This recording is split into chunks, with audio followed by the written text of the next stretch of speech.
আর মাকে পাবা না, আর দেখার সুযোগ পাইবা না। দৌড় দিয়ে হাসান হুসেন আবার কাঁদতে কাঁদতে বাপ মার কাছে চলে আসলো। আইসে দেখি মা এখনো কান্দে, বাবা এখনো কান্দে। হাসান আইসেই কয় কাঁদতে কাঁদতে মা কি জোরে জোরে কান্দে। মা কয় বাবা তোরা কান্দো কেন? দুনু ভাই কয় আম্মা আমাদের কাছে আপনি গোপন করছেন, আব্বাও গোপন করেছে, কিন্তু নানা জান আমাদেরকে সব বইলে দিছে। মাগো নানা জানে কইছে যত পারি যেন আজকে তোমারে দেখা নেই, আমরা নাকি আর তোমাকে দেখার সুযোগ পাইব। এই কথা বলা মাত্রই খাতুনে জান্নাত কলিজার টুকরো সন্তানকে কোলে উঠাইয়া কপালে চুমু খায় আর ফুফায়া ফুফায়া কাঁদতেছে, বলতেছে বাবা আল্লাহর উপর ভরসা করো, দুনিয়া কেউ থাকার জন্য আসে নাই রে, আজ আমি কাল তুমি, কেউ থাকার জন্য আমরা আসি নাই। বাবা ধৈর্য ধরো, আল্লাহ তোমাদের উত্তম হেফাজতকারী, আল্লাহ তোমাদের উত্তম হেফাজতকারী। এ যুবক এমন মার কলিজায় আঘাত দিতে বুঝি তোমার কষ্ট লাগে না রে? এমন মারে চোখ দিয়া পানি জড়াইতে বুঝি তোমার কষ্ট হয় না? আজকে বউয়ের কথায় দুনিয়ার লোভ লালসার ভিতরে পইরা, দুনিয়ার রং তামাশার ভিতরে পইরা দুঃখিনী মাকে তুমি ভুলে গিয়েছ। মার সাথে খারাপ আচরণ করো। ভালো করে মনে রাখবা, যত আপন যারেই তুমি দুনিয়াতে পাও না কেন, মার মতো আপন এই দুনিয়াতে আর কেউ নাই, আর কেউ নাই। যত মানুষই তোমাকে ভালোবাসবে পিছনে স্বার্থ রয়েছে, স্বার্থ ছাড়া ভালোবাসা শুধু বাপ মার ভালোবাসা। পৃথিবীতে মায়ের মতো আপন কেউ হবে না, পৃথিবীতে মায়ের মতো আপন কেউ হবে না। তোমরা কোনো দিনও মায়েরই মনেতে কষ্ট দিও না, তোমরা কোনো দিনও মায়েরই মনেতে কষ্ট দিও না। কত পাপী এমন আছে মাকে কষ্ট দেয়, মায়ের মনে কষ্ট দিয়ে অভিশাপ নেয়। কত পাপী এমন আছে মাকে কষ্ট দেয়, মায়ের মনে কষ্ট দিয়ে অভিশাপ নেয়। মায়ের মনে কষ্ট দিলে খোদা যে সহে না, মায়ের মনে কষ্ট দিলে খোদা যে সহে না। তোমরা কোনো দিনও মায়েরই মনেতে কষ্ট দিও না, তোমরা কোনো দিনও মায়েরই মনেতে কষ্ট দিও না। পৃথিবীতে মায়ের মতো আপন কেউ হবে না, পৃথিবীতে মায়েরই মতো আপন কেউ হবে না। তোমরা কোনো দিনও মায়েরই মনেতে কষ্ট দিও না। হাসান কান্দে, হুসাইন কান্দে, আলী কান্দে, ফাতেমা কান্দে, কান্নার রুল। স্বামী স্ত্রী কান্দে, সন্তান কান্দে। এই অবস্থায় খাতুনে জান্নাতের জ্বর বাড়তে শুরু হলো, শরীর কাঁপা শুরু হয়ে গেল। কাঁপতেছে কাঁপতেছে বিছানায় শুয়ে পড়লেন। আলী বিছানায় শোয়া দিলেন। হাসান হুসাইন মার পাশে বসে আছে, চোখ থেকে দর দর করে পানি পড়ে। হাসান কান্দে আর কয়, হুসাইন কান্দে আর কয়, মাগো ও মা, নানা যতদিন দুনিয়ায় ছিলেন, যখনই আমরা কষ্ট পেতাম নানার কাছে গিয়ে সান্ত্বনা নিতাম। নানার কাছে গেলে পরে খুব পেটের ক্ষুধার কথা মনে থাকতো না গো। সেই নানা যান চলে যাওয়ার পর যার কাছ থেকে সান্ত্বনা নিতাম, আনন্দ পেতাম, গল্প বলতাম, তুমি ছিলে আমাদের মা। মা আমরা দুই বাইরে কার হাতে রেখে যাইতেছি? ফাতেমা আলীর হাত ধইরা কই স্বামী গো,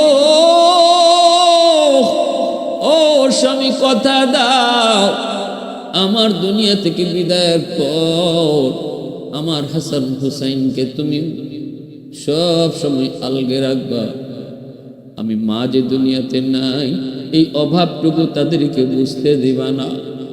মার আদর বাবার আদর যেন দোনোটাই তোমার কাছ থেকে পায় গো স্বামী। আর স্বামী গো, আরেকটা কথা তোমারে বলি, আমার ইন্তেকালের পর তোমার চলতে কষ্ট হবে। আমি বলে গেলাম, ওসিয়ত করে গেলাম, আমার ইন্তেকালের পর আপনি বিবাহ করে নিয়ে, জানি আমার জায়গায় আপনি কাউরে বসাইতে চাইবেন না, কিন্তু স্বামী গো আমার হাসান হুসাইনের দিকে তাকায়া আপনি আরেকটা বিবাহ করে নিয়েন গো স্বামী।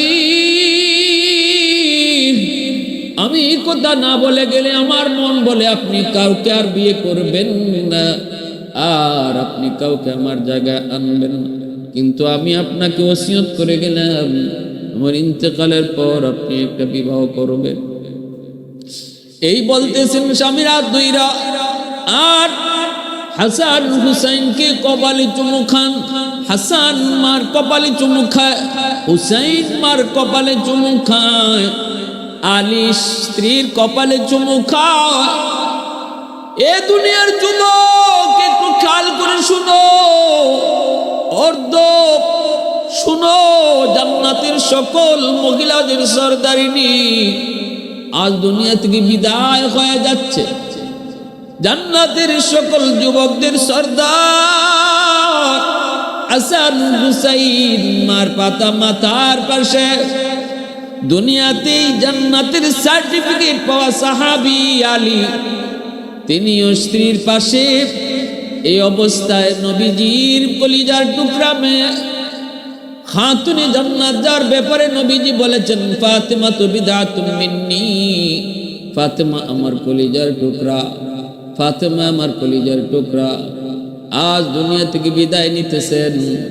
নবীজির স্বপ্ন যুগে আগের রাতে ইশারা দিয়ে দিছেন সেহরি খাবেন দুনিয়ায়, কিন্তু ইফতার করবেন গিয়ে জান্নাতে। ভাইরা বন্ধুরা, খাতুনে জান্নাত স্বামীকে হাত ধরে কই স্বামী, ও স্বামী, আমার অনুরোধ আপনি আমার কথাগুলা রাখবেন, কিছু দাবি করব গো স্বামী, আপনি আমার দাবিটুকু রাখবেন। কি দাবি গো ফাতেমা? দুনিয়াতে জীবিত থাকতে কোনোদিন কোনো কিছু দাবি করো নাই, আজ এমন কি দাবি তুমি করবা? ঠিক আছে, তোমার যা মন চায় তুমি দাবি করো, জান যাবে তবুও তোমার দাবি পূরণ করার চেষ্টা করব। দুনিয়াতে তো কোনোদিন আমাকে কোনো কষ্ট দেও নাই, আমার কাছে কোনো আবদারও তুমি এমন করো নাই যে আবদারটা আমি পারবো না, এমন কোনো আবদারে তুমি আমার কাছে করো নাই। নিজের থেকে কোনোদিন কিছু চাও নাই। ঘরের কাম করে করে আমার অভাবের সংসার, এই অভাবের সংসারে সবগুলি কাজ একা ডিল করার কারণে তোমার হাতের চামড়াগুলো উঠে গিয়েছিল। আলী একদিন বলতেছে ফাতেমা এইভাবে ঘরের কাম করো, এমনকি গম পিসা থেকে নিয়া, আটা বানানো থেকে নিয়া, ঘরের সব কাজ কাপড় চোপড় থেকে নিয়া, একা দুজাহানের বাদশার মেয়ে জান্নাতের মহিলাদের সরদারিনী তিনি একা কামগুলি করতেন। আলী একদিন মায়া করে বলতেছেন ফাতেমা যাও না নবীর কাছে যায়, একটা খাদেম খুদ্দামনি পাওয়া যায়, অনেক যুদ্ধের ময়দান থেকে অনেক গোলাম নবীর কাছে আসে, দেখো যায় কোনো একজন খাদেম নবী তোমারে দেয় কিনা, তোমার বড় কষ্ট হয়। এই কথা শুনেই খাতুনে জান্নাত তিনি নবীর বাড়িতে যাইতেছেন। আলী রাদিয়াল্লাহু তাআলা আনহু তিনিও পিছনে পিছনে রওনা দিয়েছেন। তখন ছিল রাত। আলী পিছনে পিছনে যায়, ফাতেমা টের পান নাই। নবীজির বাড়ির পাশে যায় খাতুনে জান্নাত বাবার ঘরে ঢুকলেন। ডুইকায় তিনি দরজাটা লাগায় ফেললেন। বাহিরে আলী দাঁড়ায় দাঁড়ায় কথাগুলা মন দিয়ে শুনতেছে। খাতুনে জান্নাত ভিতরে ডুইকেই বলতেছে আব্বা জান, সালাম দিয়ে বলতেছে আব্বা জান। নবী কয় ফাতেমা হঠাৎ করে আমার ঘরে কারণ কি? আল্লাহর নবীর কাছে যাইয়াই দু জাহানের বাদশার কলিজার টুকরা মেয়ে ডাক দিয়া বলতেছেন, আব্বাজান একটু বাতিটা কাছে আনেন। কাছেটা আনার পর তিনি হাতটা এভাবে নবীর সামনে দেখাইছেন। নবীজি দেখেন গো, হাতের তালু আছে কিন্তু চামড়া নাই, যেন একটা লাল গোশতের টুকরা হাতের মধ্যে টুসা পড়ে আছে। আল্লাহ নবী দৃশ্যটা দেখা মাত্রই নবীজির দুধ নয়ন দিয়ে অশ্রু ঝরতে লাগলো। নবীজি কান্দেন আর বলেন, মালিক, ও মালিক, তুমি একটু দেখো আমার কলিজার টুকরার অবস্থাটা কি।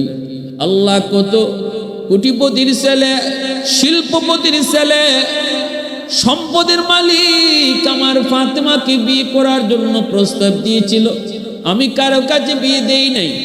আল্লাহ আমার মেয়ে তো সুন্দর কন্যা, আল্লাহ নবী কই জানুনি আমার ফাতেমা কত সুন্দর। নবী খাতুনে জান্নাতের সৌন্দর্যের প্রশংসা করে নবী বলেন, আমার ফাতেমার সৌন্দর্য দেইকা জান্নাতের হুররা পর্যন্ত ঈর্ষা করবে, এতটা সুন্দর ছিলেন খাতুনে জান্নাত।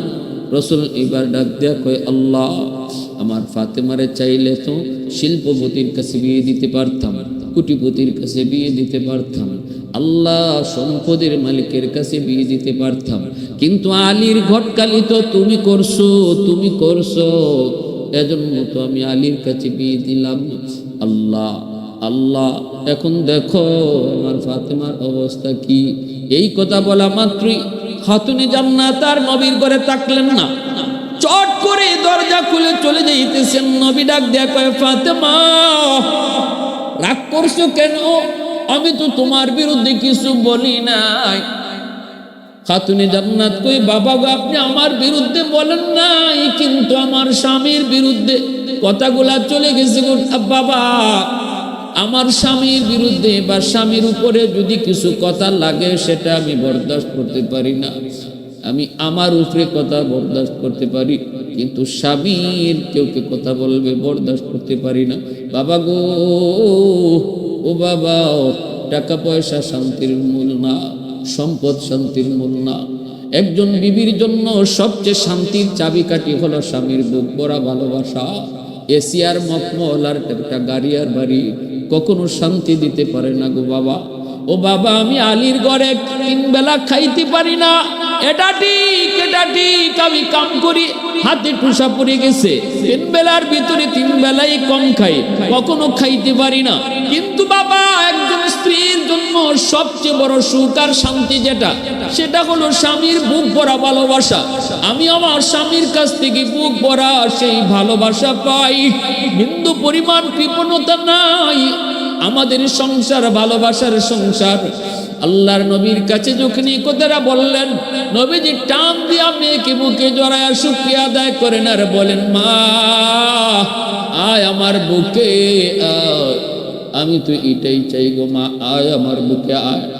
আল্লাহর নবী, রহমতের নবী, রুকাইয়া নবীর একজন মেয়ে উসমান গনি রাদিয়াল্লাহু তাআলা আনহুর কাছে পরবর্তীতে বিয়ে দিয়েছেন। প্রথম বিয়ে হয়েছিল আবুল আহাবের ছেলের সাথে, পরে বিয়ে হয়েছে উসমান গনির সাথে। একদিন হযরত রুকাইয়া রাদিয়াল্লাহু তাআলা আনহা উসমান গনি রাদিয়াল্লাহু তাআলা আনহুর উপর অভিমান করে আল্লাহর নবীর কাছে চলে এসেছিলেন। আয়েশা উসমান গনির বিরুদ্ধে কে যেন বলতে চেয়েছেন। নবী কয়, রুকাইয়া, পৃথিবীর কোন স্ত্রী স্বামীর বিরুদ্ধে অভিযোগ করুক, আমি নবী সেটা বরদাস্ত করি না রে মা। মা একটু শুন, আমি নবী স্বামীর বিরুদ্ধে স্ত্রীর অভিযোগ কখনো সেটা বরদাস্ত করি না। মা আয় আয়, স্বামীর কাছে আয়। আল্লাহ যদি আল্লাহর পরে কাউকে সিজদা করার অনুমতি দিত, তাহলে আল্লাহ পাক দুনিয়ার প্রতিটা স্ত্রীকে বলতো সে যেন তার স্বামীকে সিজদা দেয়।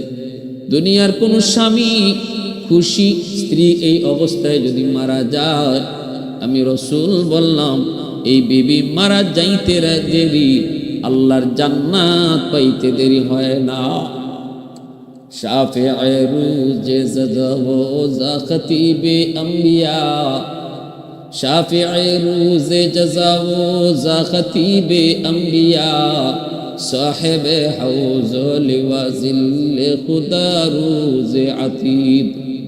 साहिब असरार उन्नाम से अकबर बरमला इल्म उ अज अव्वलिनो आखिरी अंदर मजीद रहमतुल लिल आलमी खंदश खुदावंद करीम खल्क खुल्क कौल फ़ेलो हदियो सिनते ओ हमीद खल्क खुल्क कौल फ़ेलो हदियो सिनते ओ हमीद। अल्लाह नबी रहमतेर नबी मायार नबी खातुने জান্নাতের কপালে চুমু খাইলেন। আল্লাহ নবীর কলিজার টুকরা মেয়ে আসতেছেন, নবী কোনো খাদিম দিতে পারেন নাই। নবী বলতেছে মারে দেওয়ার মতো কিছুই নাই, খালি হাতে ফেরত আইতেছেন। আলী রাদিয়াল্লাহু তাআলা আনহু আগেই তিনি চলে আসছেন, কিন্তু আলীর চোখ দিয়ে দর দর করে পানি পড়ে।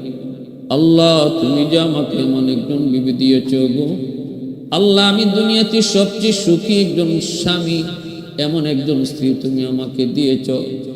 বাবার কাছে যাইও, আমি স্বামীর বিরুদ্ধে একটু নালিশ দিবে দূরের কথা, আমার উপরে বা আমার বিরুদ্ধে একটু নালিশ কেউ করবে এটাও সইতে রাজি না। আল মারআতুস সালিহা খায়রুম মিনাদ দুনিয়া ওয়া মা ফিহা। আল্লাহ নবী কয় একজন নেককার দিনদার স্ত্রী স্বামীর কাছে দুনিয়ার সকল সম্পদের মধ্যে সবচেয়ে বড় সম্পদ, সবচেয়ে বড় সম্পদ একজন স্বামীর জন্য নেককার স্ত্রী। আলী রাদিয়াল্লাহু তাআলা আল্লাহর শুকরিয়া আদায় করেন। ভাইরা বন্ধুরা, জন্য আলী মৌতের সময় ফাতেমা খাতুনে জান্নাতের হাত ধরে বলতেছে, ফাতেমা কি এমন দাবি তোমার কও, দুনিয়াতে কোনো দাবি তো আমার কাছে করো নাই, আজ এমন কি দাবি তোমার একটু কও। তখন হাতটা ধরে বলতেছেন, স্বামী গো, ও স্বামী, প্রথম নম্বর কথা হলো তুমি আমাকে মাফ করো, আমি তোমার হক আদায় করতে পারি নেই। আলী রাদিয়াল্লাহু তাআলা আনহু আরো জোরে কান্না শুরু করে দিলেন। ফাতেমা, ফাতেমা এটা তুমি কি বলেছো? আমি তোমার হক কোনোটাই আদায় করতে পারি নাই গো, আমি তোমার হক আদায় করতে পারি নাই, আমি বড় অসহায়, আমি বড় দরিদ্র, আমার তো বিয়ের সময় কোনো ঘরই ছিল না, আমার তো বিয়ের সময় কোনো ঘরই ছিল না, মোহর দেওয়ার মতোই ক্ষমতা আমার ছিল না। আল্লাহ নবী বলেছিলেন, আলী তুমি যে আমার মেয়ে খাতুনে জান্নাত ফাতেমার বিয়ে করবা, মোহর আসেনি। আলী কই মোহর নাই। নবী কই তোমার বর্মটা বিক্রি কইরা যা পাও তা দিয়া মোহর করো। আলী রাদিয়াল্লাহু তাআলা আনহু যুদ্ধের বর্মটা নিয়ে রওনা দিয়েছেন মোহর ধার্য করার জন্য, মোহর দেওয়ার জন্য। রাস্তায় ওসমান গনি রাদিয়াল্লাহু তাআলা আনহু পেয়ে গেছেন।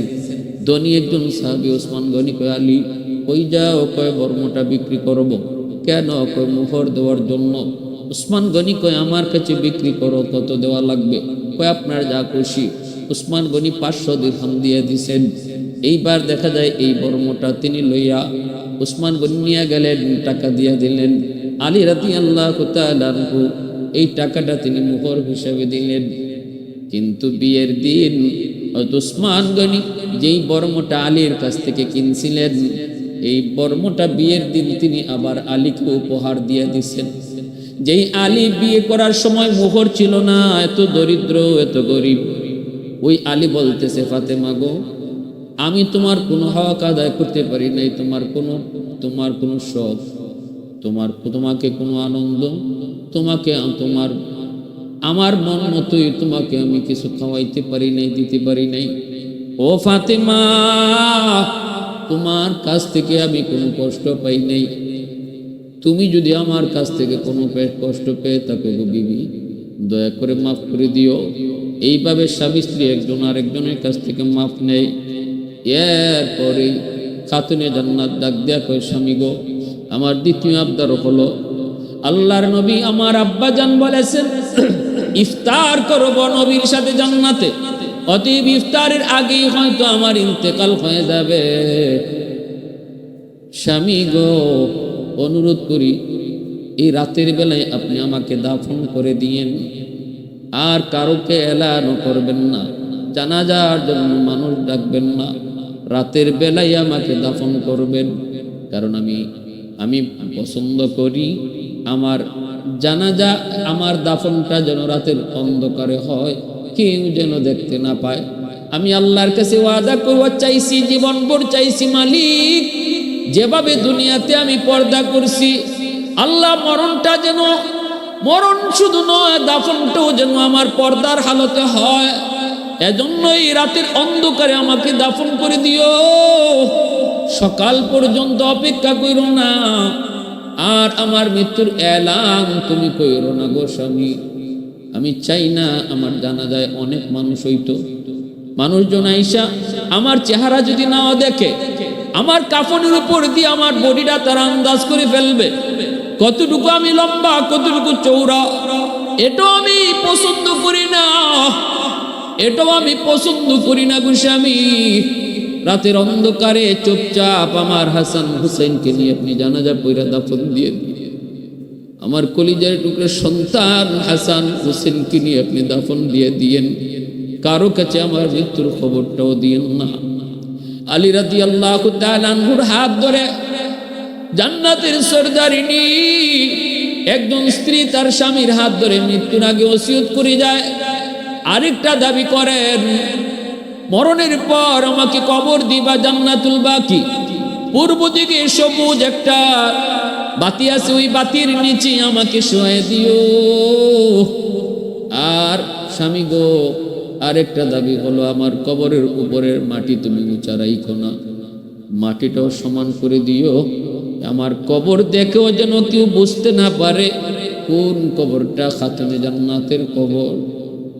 আলী রাদিয়াল্লাহু তাআলা আনহুর হাত ধরে কথাগুলি বলতেছেন, হায়দার, তেরার হায়দার, এত বীর বাহাদুর আলী, এই সময়টাতে যেন তিনি সবচেয়ে বড় অসহায়, যেন তার গায়ে শক্তি নাই। হাসান হুসাইন মার মাথার পাশে বইসে কান্দে, মার কথাগুলি শুনতেছে আর কান্দতেছে। আলী কপালে চুমু খায়, হাসান হুসাইন মার কপালে চুমু খায়, মাকে শেষ বিদায় দেয়। সন্তান মাকে শেষ বিদায় দিতেছে, মাকে সন্তান শেষ বিদায় দিতেছে। ভাইরা বন্ধুরা, এই বলে বলে খাতুনে জান্নার দিন ইন্তেকাল হয়ে গেল, চোখের সামনে দুনিয়া থেকে বিদায়। আর ওই অবস্থায় আলী রাদিয়াল্লাহু তাআলা আনহু তিনি যখন এইভাবে কবর খুঁজতে যাবেন, কিন্তু কবর খোদার জন্য তো লোকের প্রয়োজন, একা কেমনে খুঁজবেন? হঠাৎ করে দেখেন আবু যর গিফারি তিনি আসতেছেন। আল্লাহ নবী আবু যর কই যাও? কেমনে কই যাইবা? কয় আলী তোমার কাছেই তো আইছি। কেন? কয় কবর খোদায় সাহায্য করার জন্য। আলী কয় আবু যর কে তোমারে খবর দিল? আমার ফাতেমার মৃত্যুর খবর তো আমি কাউকে দেই নাই। আবু যর গিফারি কয় আমি স্বপ্ন যুগে দেখতে পেয়েছি, কে যেন আমারে ডাক দেয়া কয়, এ আবু যর ঘুম থেকে উঠ, আলী একা খবর খনন করতে পারবে না, নবীর কলিজার টুকরা মেয়ে ফাতেমার ইন্তেকাল হয়ে গেছে। এরে আবু যর যাও, দ্রুত যাও। এরে আলী আমি আসি নাই, আমাকে পাঠানো হয়েছে, আমি নিজে নিজে আসি নাই, আমাকে পাঠানো হয়েছে। আবু যর গিফারি রাদিয়াল্লাহু তাআলা আনহু আলী রাদিয়াল্লাহু তাআলা আনহুর সঙ্গে জান্নাতুল বাকির পূর্ব কোণায় সেই সবুজ বাতির নিচেই কবর খনন করেন, আর কবরকে সম্বোধন করে কিছু প্রশ্ন করেছিলেন। এর কবর তুই জানোনি আজ তোর মাঝে কারে রাখা হবে? জান্নাতের মহিলাদের সরদারিনী, জান্নাতের যুবকদের সরদার তাদের মা, রহমতের নবী দু জাহানের বাদশার কলিজার টুকরা তেরার হায়দার আলীর কলিজার টুকরা বিবি, আজ তোর মাঝে রাখবো, বিয়াদবি করবি না। কবর জবাব দেয়, আমি কার মেয়ে, কার স্ত্রী, কার বোন, কার সন্তান আমি চিনি না গো, আমি চিনি শুধু নেক আমল। যদিও এই রাওয়ায়াতটার ভিত্তি পাওয়া যায় না, কিন্তু মনে রাখবেন কথাটা খাতুনে জান্নাতকে সম্বোধন করে কবর কয় নাই, কবর কথাটা কইছে আমার আপনার মতো পাপীদের জন্য। খাতুনে জান্নাত দুনিয়াতেই জান্নাতের সার্টিফিকেট পেয়ে গেছেন, এত বড় সাহস কবরের নাই। খাতুনে জান্নাতকে কইতো, কথাটা কইছে আমার আপনার মতো পাপীর জন্য। ভাইরা বন্ধুরা, জন্য বলতেছিলাম, এইভাবেই দু জাহানের বাদশার কলিজার টুকরা মেয়ে খাতুনে জান্নাত ফাতেমা রাদিয়াল্লাহু তাআলা আনহার ইন্তেকাল হয়েছে। মৌতের আগ পর্যন্ত তিনি পর্দার গুরুত্ব বুঝায় গেছেন, এমনকি মৌতের পরও পর্দার গুরুত্ব বুঝায় গেছেন। যার কারণে কিয়ামতের ময়দানে যখন নবীর মেয়ে খাতুনে জান্নাত জান্নাতে ঢুকবে, আল্লাহ পাক হাসরবাসীকে লক্ষ্য করে বলবে, ইয়া মাশারাল হাসর কাদ্দু আবসারহুম, এই হাসরবাসী তোমরা তোমাদের চোখ নিচে করো, কারণ এই মুহূর্তে আমার বন্ধুর কলিজার টুকরা মেয়ে ফাতেমা, যে শুধু জীবদ্দশায় শুধু পর্দা মানছে তা না, মরণের পরেও পর্দার গুরুত্ব বুঝে গেছে। খাতুনে জান্নাত জান্নাতের মহিলাদের সরদারে নিয়ে এখন জান্নাতে ঢুকবে। হাসরবাসী তোমরা মাথা নিচু করো। সুবহানাল্লাহ। এজন্য আল্লাহ বলছে, আল্লাহ বলছে, কুল্লিল মুমিনিনা ইয়াগুদ্দু মিন আবসারিহিম কুল্লিল মুমিনাতি ইয়াগুদ্দুনা মিন আবসারিহিন্না।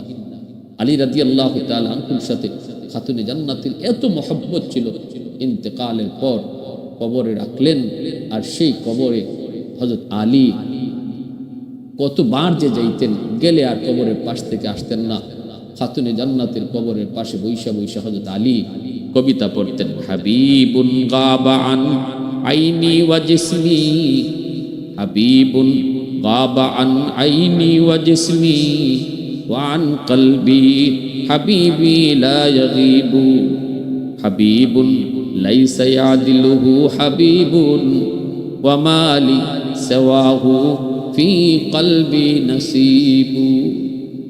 বলতেন, বন্ধু ও আমার প্রিয়তমা, তুমি আমার চোখের আড়াল হয়েছ, কিন্তু মনের আড়াল হতে পারো নাই।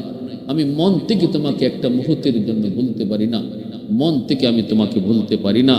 তুমি চোখের আড়াল শুধু হইছ, মনের আড়াল হও নাই। স্বামী স্ত্রীর ভিতরে মহব্বত যত বেশি থাকবে, এই সংসারের মধ্যে সুখ শান্তি, দুনিয়াতেই এই সংসারটাকে আল্লাহ জান্নাতের টুকরা বানিয়ে দিবে।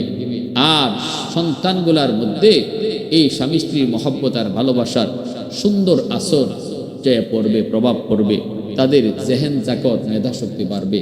আর স্বামী স্ত্রীর ভিতরে যখন ঘরের মধ্যে গন্ডগোল থাকবে, ঝগড়া বিবাদ থাকবে, গালাগালি হবে, এই সন্তানের উপরে বাপমার এই ঝগড়ার বদ আসর যায় পড়ে। যত চেষ্টাই করব আমরা, টাকা পয়সা খরচ করব, পড়াশোনায় ভালো করতে পারবে না, ব্রেন খুলবে না। প্রত্যেকটা বদ খারাপ কাজের আসর সন্তানের উপরে গিয়ে পড়বে। এজন্য আল্লাহ পাক আমাদের সবাইকে হযরত আলী এবং ফাতেমার মধ্যে যেই মহব্বত আর ভালোবাসা ছিল, আমরা দুনিয়ার সকল মুমিন মুমিনা যারা ইমানদার মুমিন, আমাদের প্রতিটা সংসারে স্বামী স্ত্রীর ভিতরে আল্লাহ পাক ওই রকম মহব্বত তৈয়ার করে দিন। আল্লাহ পাক একে অপরকে মান্না চলার এবং স্যাক্রিফাইস করে চলার তৌফিক আল্লাহ দান করুন। ভুল হলেই তাকে না ধরার স্যাক্রিফাইসের মনোভাব নিয়ে সংসার করি, সংসার গড়ি। আল্লাহ তৌফিক দান করুন।